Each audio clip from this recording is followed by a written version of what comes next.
Kvares, and John Arrandale giving the Intro to Core Services presentation. Yeah, John!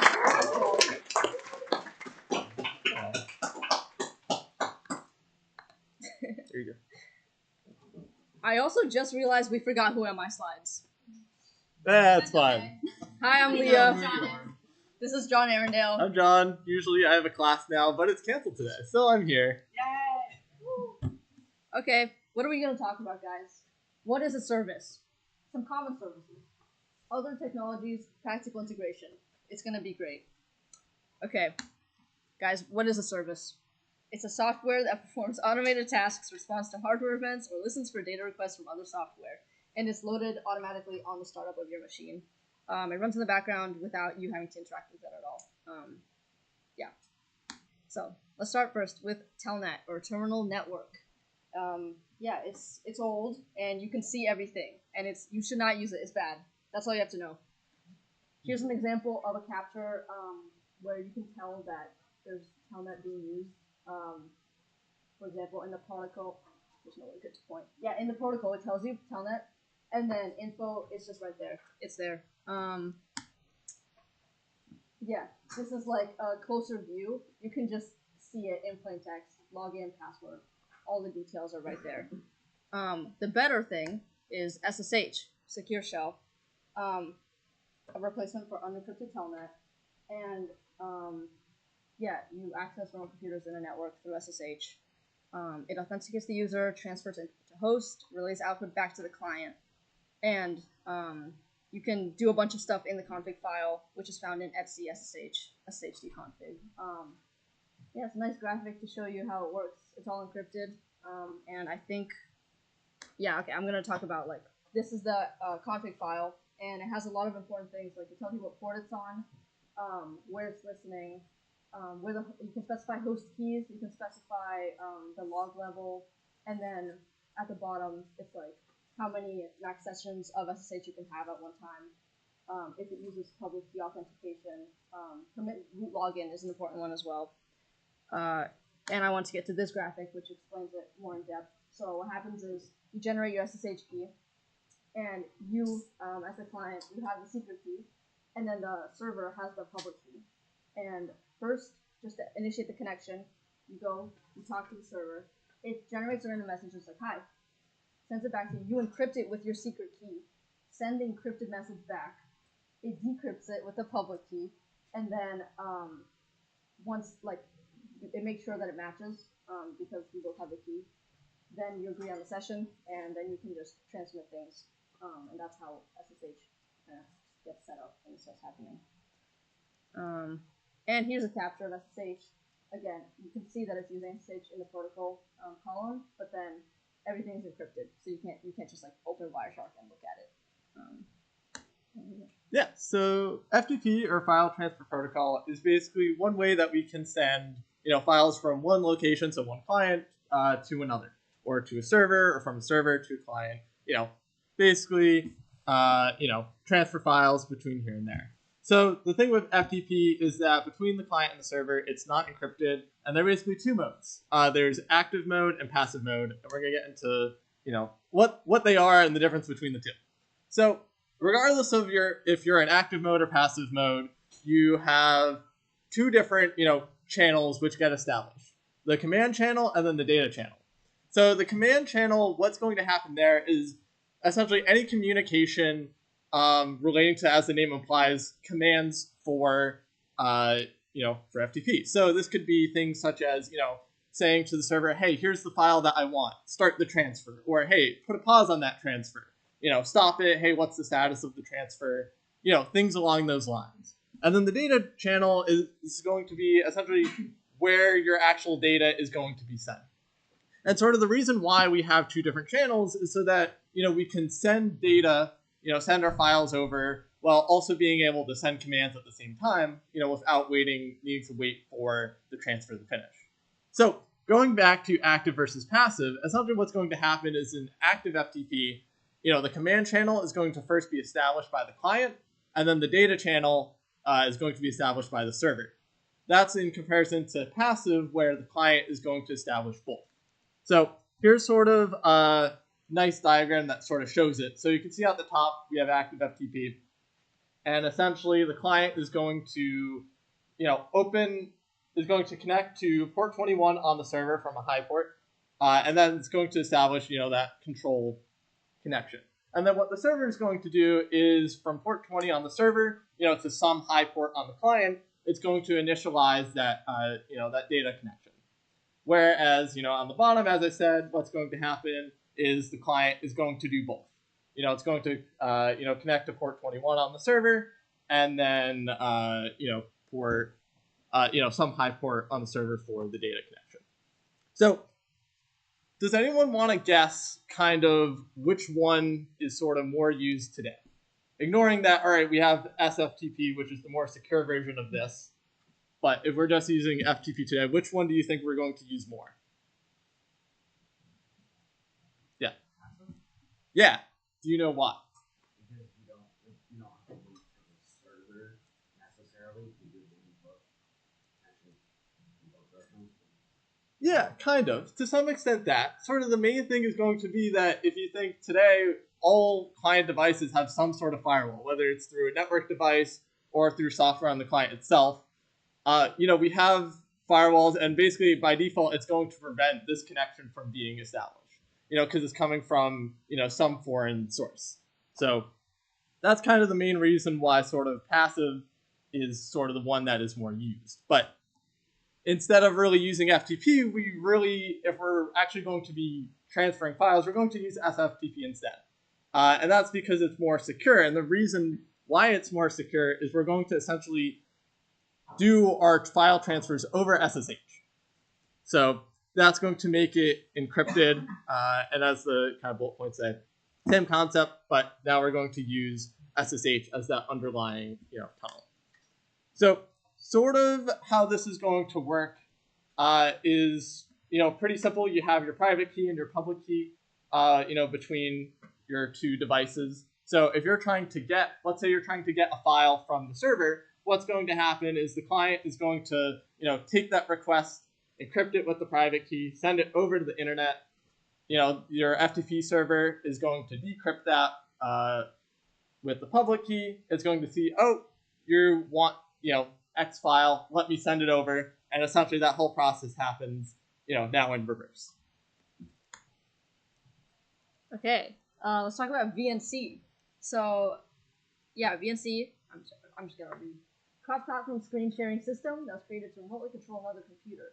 Basically, it's kind of as if you just have someone's screen there and you have keyboard and mouse input. So it's like looking at it, but I'll talk about later a better one. But yeah, it's one session. So for example, if I have a VNC session open on a computer and someone else opens the same one, you're gonna be using the same inputs. So it's like you can't use them at the same time, but you could like watch, I guess, if someone else is using it.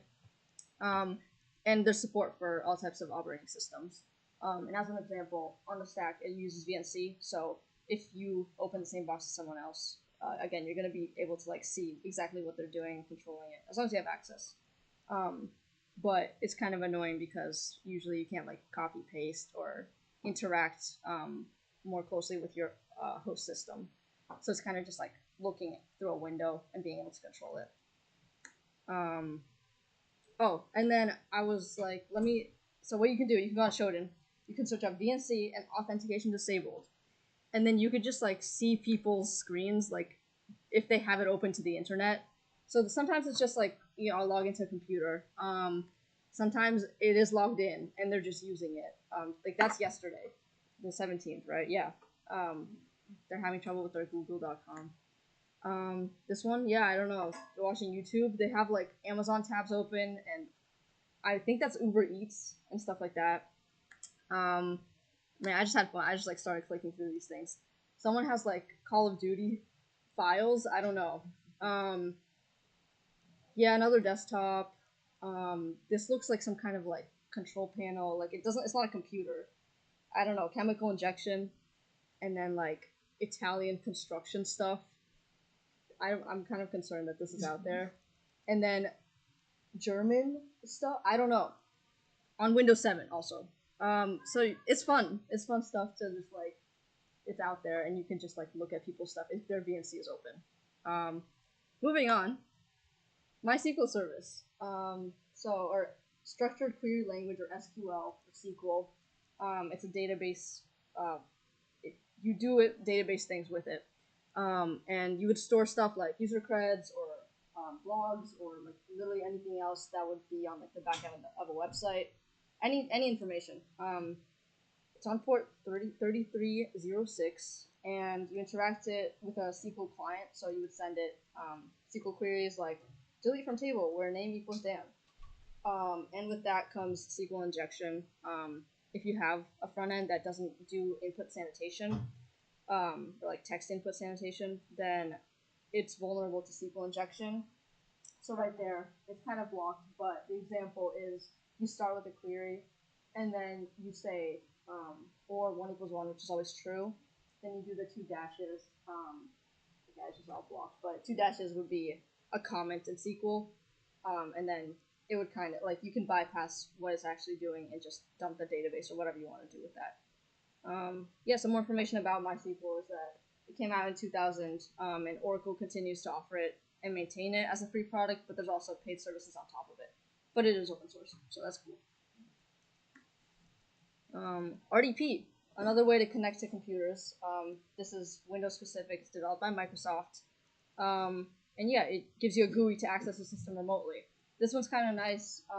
Like, as a Mac user, I use RDP, where I have like a box set up that's a Windows box, and it's just like, it feels much better to have RDP open on it instead of like a VNC console, because it's more, it's like more involved. It feels like you're actually in it, as opposed to VNC. It's on port 3089, 3389, and yeah, you can use it a lot of different clients to access it.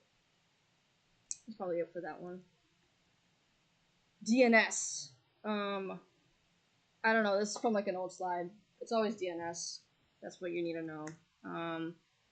DNS is used to resolve domain names to IP addresses. So it's just, you don't memorize, like, I'm going to go to 192.168.1.1. You're going to say, I want to go to google.com. So the way that happens is you have a DNS server that holds these mappings, and it looks it up in order of like where that information can be, because it's going to be somewhere. It could be in your DNS cache. If it's not there, you look in the host file. If it's not there, you check your internet service provider's DNS cache. And DNS has different types of records, like A, which is IPv4, Quad A, which is IPv6, MX is mail. There's a lot. And I have more. Yeah, there's different types of DNS. So recursive, as a resolution method, a DNS server, which is usually your ISP's DNS server, will query multiple DNS servers on behalf of the client, you, until it finds the answer or returns an error. So you can see in the left diagram, you reach out, and the recursive resolver is like, okay, first it asks the root name server. If it can't tell you, it sends you back. You go to the TLD name server, can't tell you, check the SLD name server, and then finally you will be able to know the IP that example.com correlates with. And yeah, it also, the recursive resolver checks its own cache before checking all 3 of those. And then after it does find it out, if it doesn't have it, it stores it in its cache, so it's easier to retrieve for next time. For the iterative resolver, it returns the best possible answer it has for the client at each stage of the query, but it doesn't take full responsibility for resolving the domain name. So the client, in this case, kind of does the legwork of querying each DNS server step by step. But there's less load on the resolver itself because it only like refers you to where it thinks the answer could be. Again, it's kind of blocked by the captions, but it shows you right here again the number of steps of you would reach out to the local DNS server. It would refer to the root, then the TLD, then that, and then it travels all the way back to you.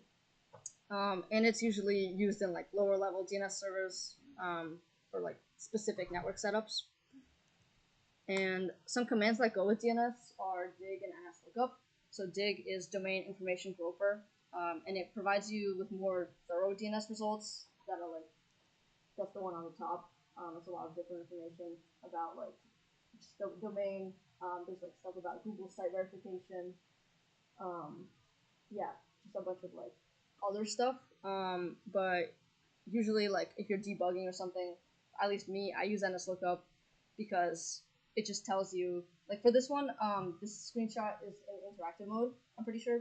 So with that, that's what set type A is, and then you would just look up Quad 8, which is Google's DNS server. It just tells you the server and the address, and it just tells you that's google.com. But you can run NSLOOKUP on other commands. Other domains.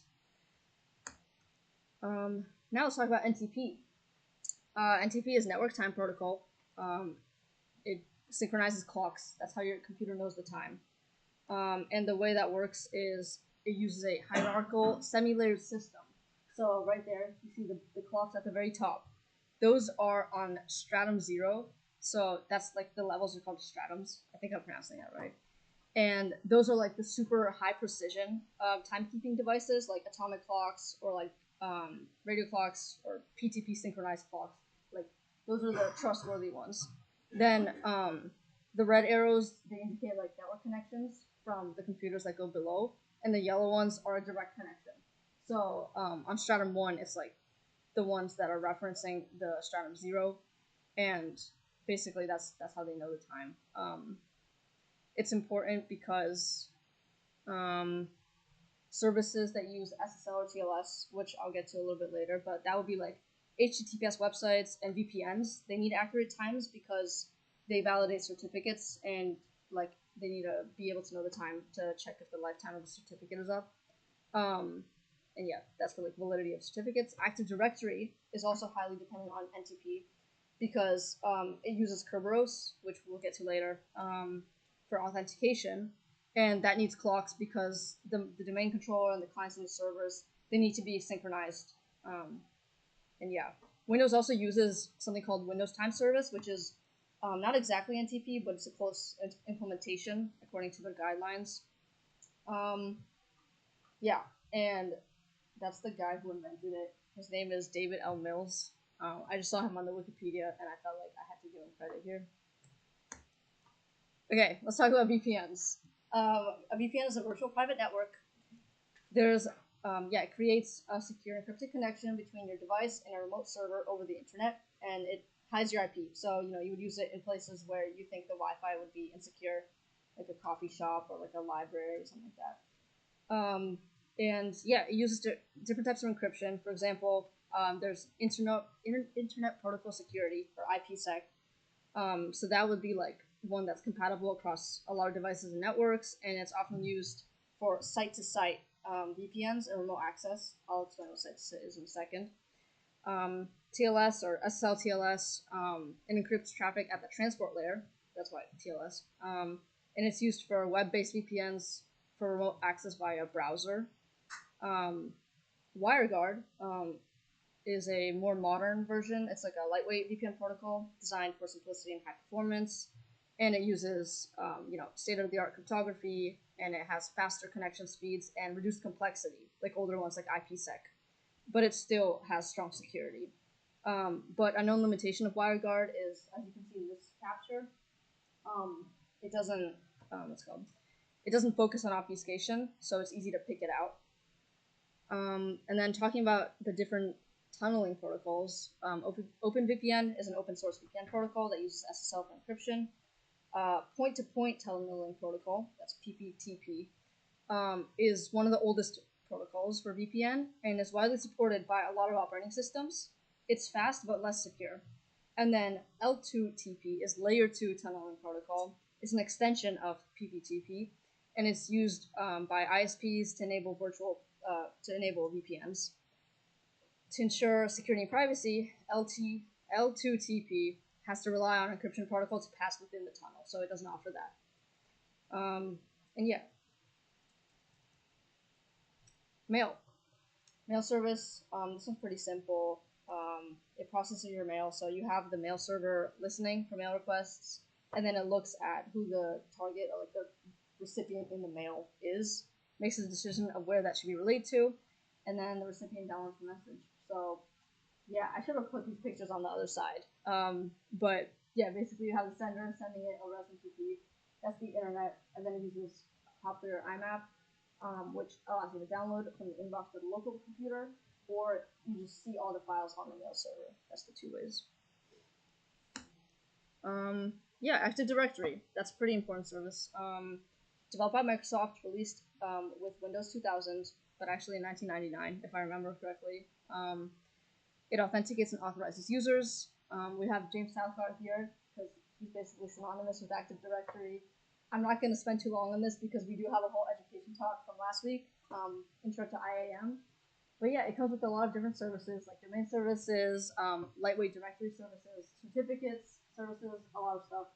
It is hard to manage. It's hard to secure, but it's used it's widespread in the industry because it's kind of the way that people connect and manage users in Windows environments. All right, so DHCP, or Dynamic Host Control Protocol. Basically, this is sort of what makes the world go round in the networking world, to some extent at least. So, whenever your computer connects to, a Wi-Fi network from an access point or hardwired directly, it needs to get assigned an IP address, and that's where DHCP comes into play. And technically, you could statically assign it, but for pretty much all modern networks now, for the most part, you're going to have some sort of DHCP server running, which is going to handle that for you. So, how does this actually work? So, you have your DHCP server, which is going to listen on port 68, and essentially there's something called the DORA process, like Dora the Explorer. So, what that stands for is Discover, Offer, Request, and Acknowledge. So, from the diagram here, you can see we have a client and we have a server. Our client has just joined a network, does not have an IP address, and let's change that. Let's get an IP. So how it's going to work is it's first going to send, a discovery message. This is going to be a broadcast, so the IP address that it's going to send to is, going to be 255.255.255.255, and essentially any DHCP servers on the network are going to see this, see the discovery message and be like, oh, I have IPs to spare, or at least it's going to look to see, hey, do I have any IPs available? If so, what ranges? All right, cool, I have something to give it. So it's then going to send the client directly an offer. And the client is going to get, if there's more than one DHCP server on the network, the client is going to get potentially one or many more offers. It's going to go through these different offers and basically pick one out. And once it does, it's going to then send another broadcast, in this case, a request message, that is basically going to tell all the DHCP servers on the network, hey guys, I accepted this offer. Don't worry about it. I'm good now. I have an IP. So from there, the DHCP server that originally sent that original offer is then going to respond with an acknowledge if that IP is still available. It's highly possible that between the time a DHCP server sent an offer, another client could have already gotten it, especially if the network has a bunch of different clients joining and leaving and whatnot. So it's going to send that acknowledge, and then now the DHCP client is going to know, hey, I have this IP address, it's safe for me to use it, so I'm going to go for it. So part of this process is there's something called the lease time. So once the client gets an IP address, it's basically going to be valid for a certain period of time dictated by the DHCP server. So this time can be on a scale of, a few hours to a few days to even weeks or months. And essentially what this timer sort of means is basically how long that IP address is valid for. So if the client were to join a network, get an IP, and then leave the network, say, you're at home, then you go here to RIT, if the lease time is, say, let's say a day, and you go back to your house at the end of the day, well, your lease for that IP address has not expired. So you're still able to use that IP. And then once it does expire, then you have to go through this whole process again to get another one. So, web is fun. There's a lot here, but essentially for our purposes, kind of the basic things is we're going to have some sort of web server which is going to serve static files such as HTML files, CSS, JavaScript, PHP, whatever. And essentially, it's going to work using, there's a bunch of different, tools we can use. Common ones are like Apache or Nginx. You can have these point to a specific directory on your system and be like, hey, any of the files in this directory, when someone goes to, example.com / index.html, go to this directory and look for that file index.html and serve it to the client. So kind of part of this, and it's connected, kind of to Apache and Nginx in terms of reverse proxies, which we're going to get to in a slide from now. But before we do that, we're going to talk about regular proxies or forward proxies. And basically how these work is you have a machine that is going to sit in front of your user devices and the internet. You can see from the client, from the slides, that box right there.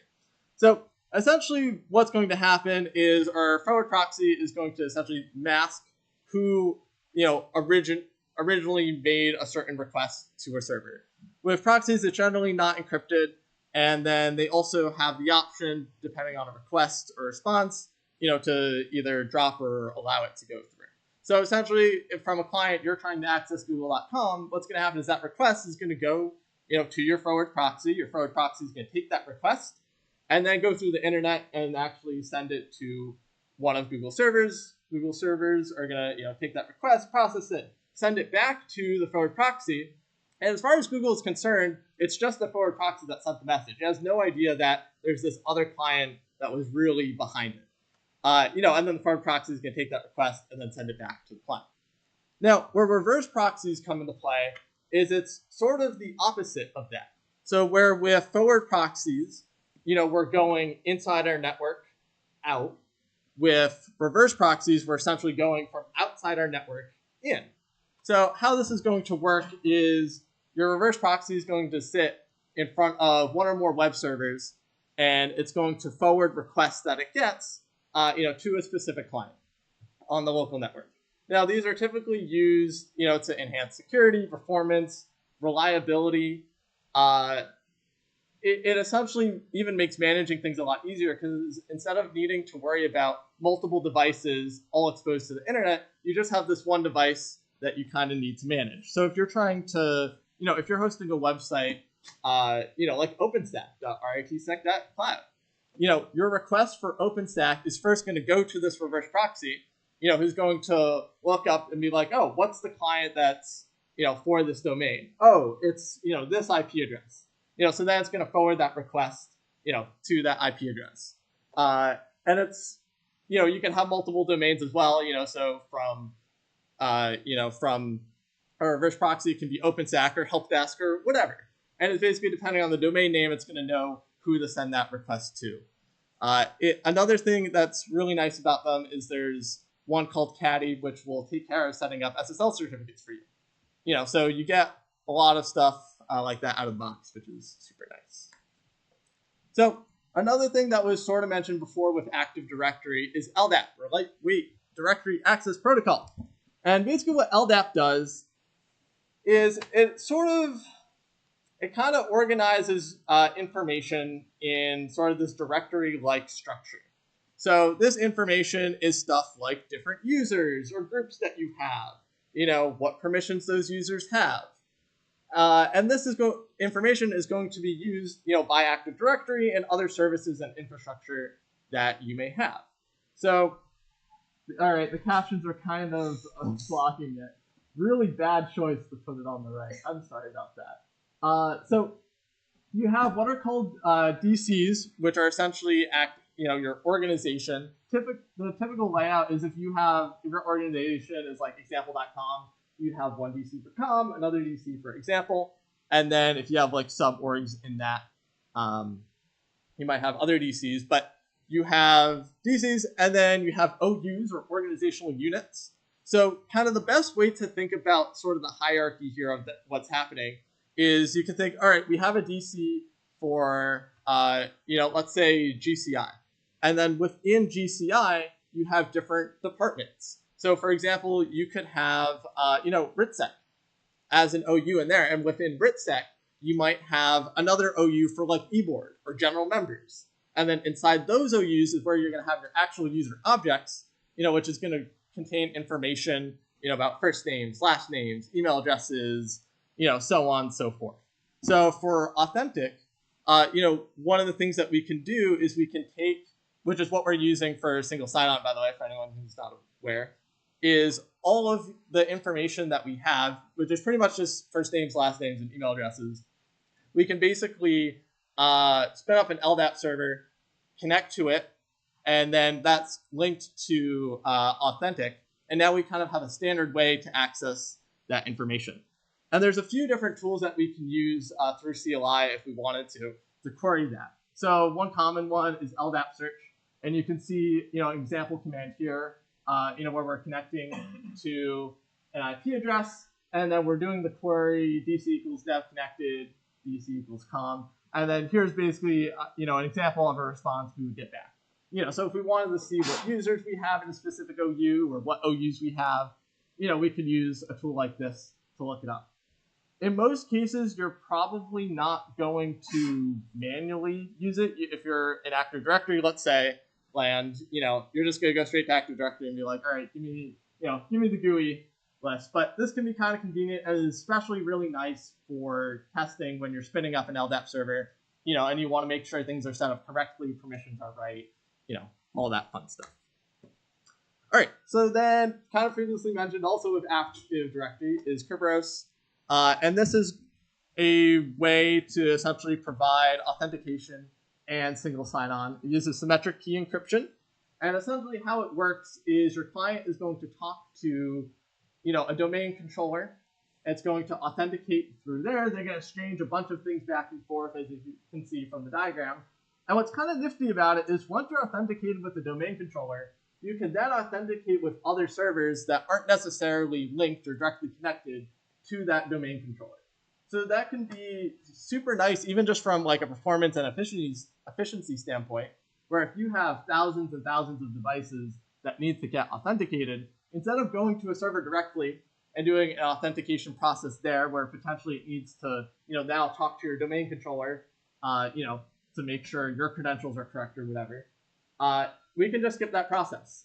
And for a certain period of time after we authenticate with the domain controller, we can now access any of these servers, independently from that without needing to make a bunch of requests, all over the place. Hand gestures, all included. All right, so Samba, another interesting thing, kind of in some parallels to FTP, because it provides file sharing as well as printing services, which is kind of interesting. So if you have a printer set up, connected to a server, you can deal with printing stuff there. It's basically an open source alternative to SMB for Linux. It has Windows Active Directory support now, which is kind of fun. And basically, nowadays it's sort of considered insecure over the internet. As you can see, Microsoft's original implementation of SMB was in 1991. Samba, I believe, was released in 1992. Don't quote me on that. I could be completely wrong. But there are a few tools available for Samba. There's SMB client, which on Linux, and you can see pretty simple. You put in the address of your Samba server, then you do a / and then the share name, and then you provide your credentials. Or you can actually do it straight from Windows File Explorer, which kind of makes it really nifty in a Windows environment, which is one reason why you might want to use it. And if you authenticated, then you would see a list of all your files, directories, all that fun stuff. Another thing we have here is WinRM, which is basically SSH for Windows, essentially, because you can execute commands remotely. Now, one thing to note is that WinRM is not necessarily enabled by default on all versions of Windows, so keep that in mind. And then, surprisingly, under the hood, it's going to use HTTP and HTTPS on those ports there. And an example command that you can see is we're doing wmic/node, and we're putting in the name of, the Windows machine we want to connect to. And then what process called create is going to do is just create a new process and run the whoami command. So WinRM, it's there, kind of nifty. So some other technologies that are kind of interesting. And if you're curious to learn more about it, shameless plug, but OpsIG meets on Mondays at 6 p.m. And we talk a lot about Docker, one of them. A lot of things related to home labbing and other stuff like that. So fun time. But anyway, back to Docker. So what Docker is it's going to be your new best friend. Because if you're hosting any sort of service that has any sort of complexity to it, like if it has a web server, then a database, and then a reverse proxy on top of that, basically using Docker, we can essentially, instead of needing to make a VM for everything, we can use Docker instead to simplify everything and put everything in its own separate environment. So essentially what that means is we can package our software into something called containers. And there's going to be there's a slide next with a diagram, which is going to show exactly sort of how this is going to work. And these containers are going to simplify everything from development to actually deploying these applications. So how it works is on the left, we have Docker, and on the right is your typical diagram that you would see for a hypervisor such as VMware, Proxmox, VirtualBox, whatever. So on the left, you have your infrastructure, which is going to be your hardware. Then on top of that, you have your operating system, and then this is where Docker lives. So Docker is going to live on top of your operating system, and is going to create these separate environments for every single application. And this is a lot more efficient than spinning up a VM for each one of these applications, because if you look on the right, you have your hardware, your hypervisor, and then for every single VM, you also have this overhead of running that operating system. Whereas with Docker, we can basically make use of the host operating system, which is already there, and then containerize our applications that way. So some of the pros that I kind of mentioned is this is going to be a lot lighter weight than running things in a VM, improved productivity just because of how easy it is, very resource efficient. There's a diagram, next slide, but essentially kind of the key things to know about Docker is the first thing is the Docker file. This is, well, I guess I should step a bit back here, is that you have images which essentially outline, what your application actually is, what's actually happening in this environment. And then you have your Docker file, which is actually defining what that environment is and how we get there. So if you are running, just a simple web server, then your Docker file is going to outline, hey, what am I starting with?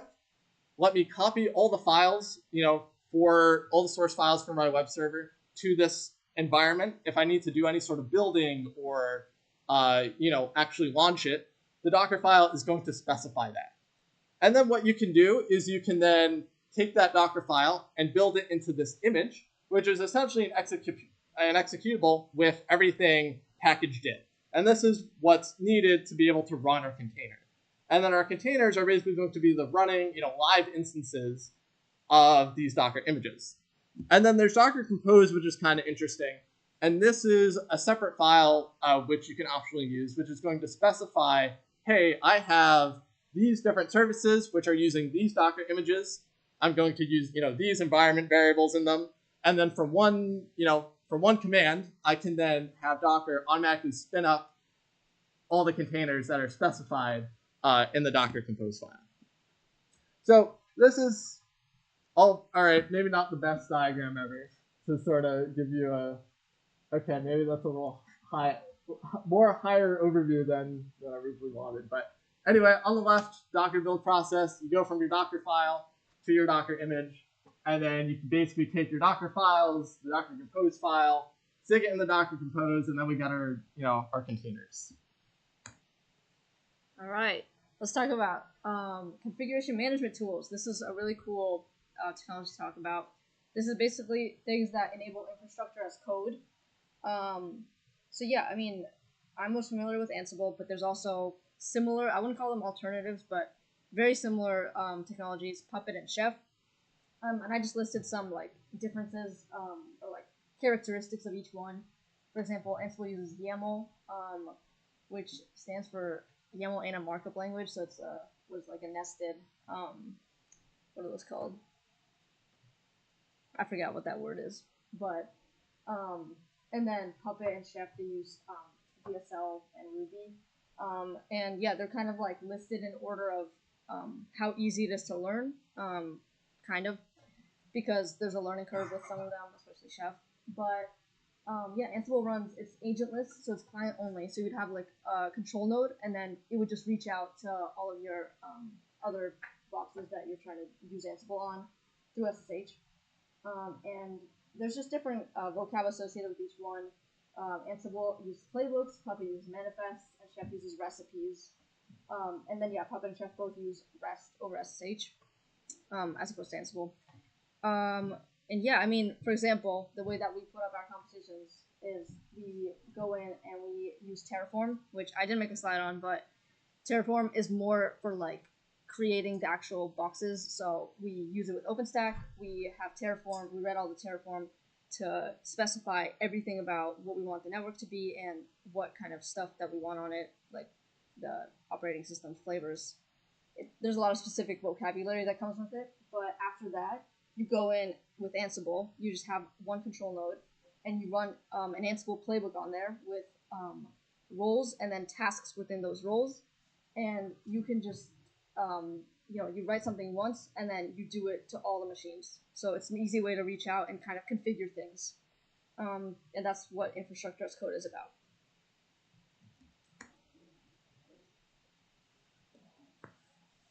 All right, so CI/CD pipelines are continuous integration / continuous deployment. These are essentially automation for you, basically.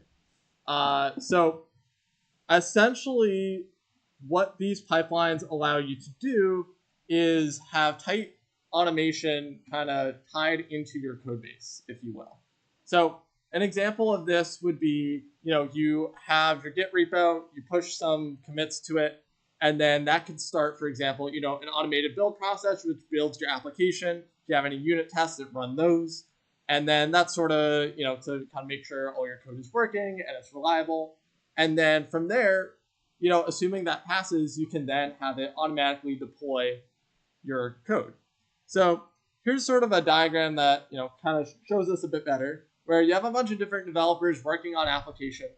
You commit things to your Git repository. And then from there, you can have an option of, these different automation pipelines to trigger. So as I mentioned before, a common one is to have one that, actually builds your application, then, testing it. It could even be a trigger, could be, all right, you make some commits, but then once you make, a pull request, that will start, some tests.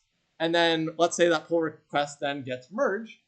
That's assuming that the tests, all get complete.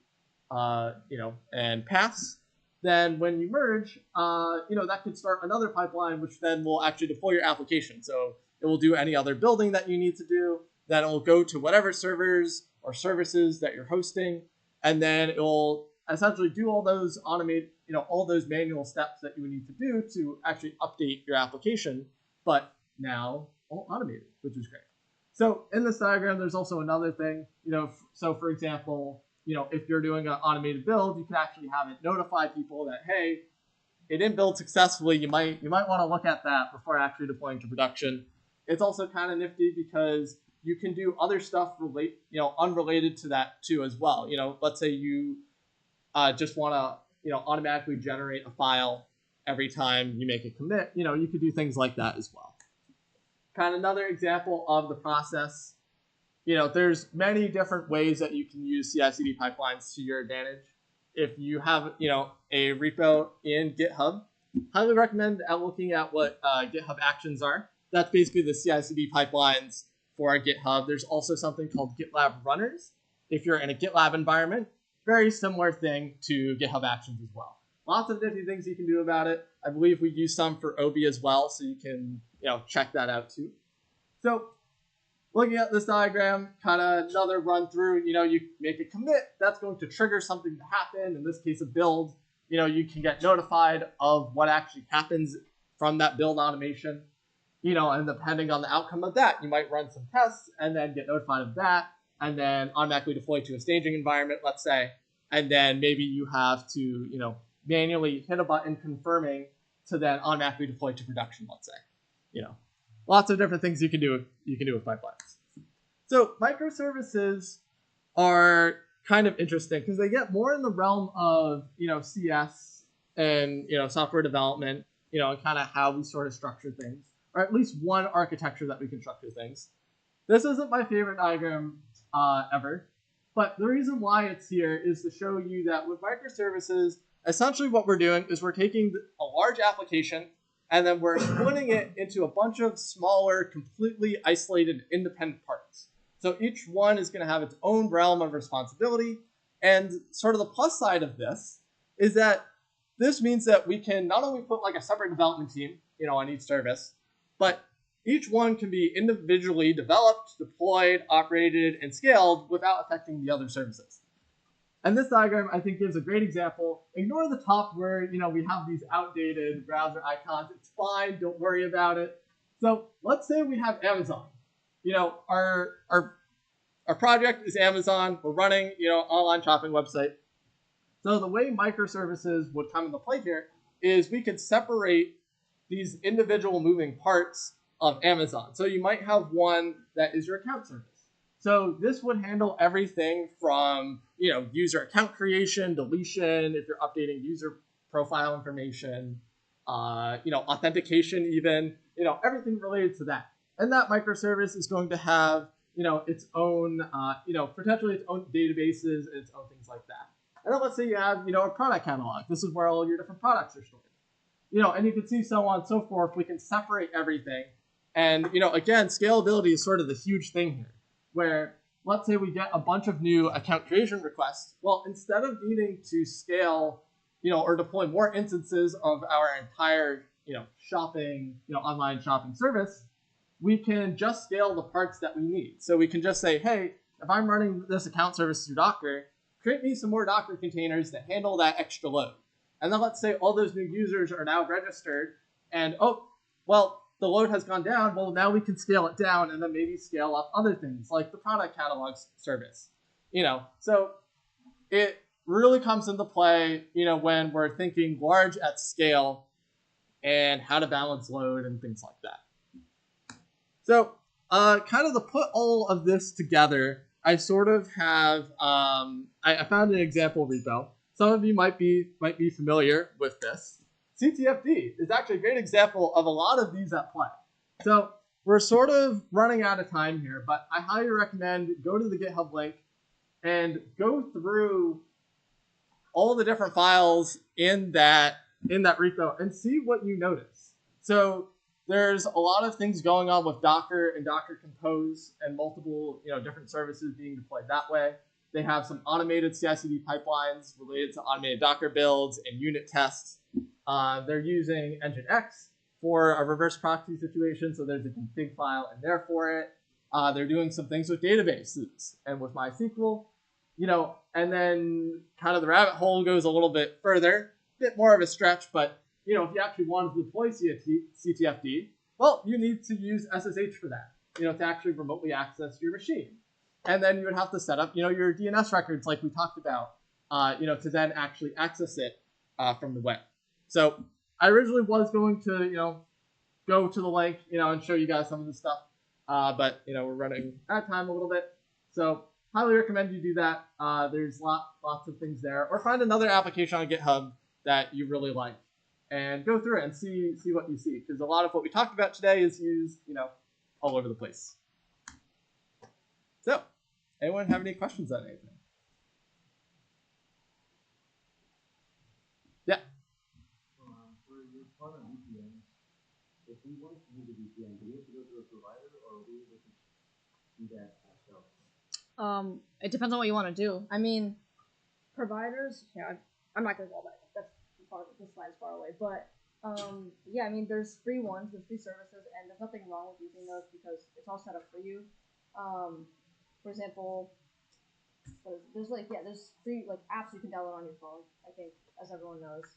But then, setting up a VPN, for example, I know a lot of people like to use Tailscale, and that's something that you can use to access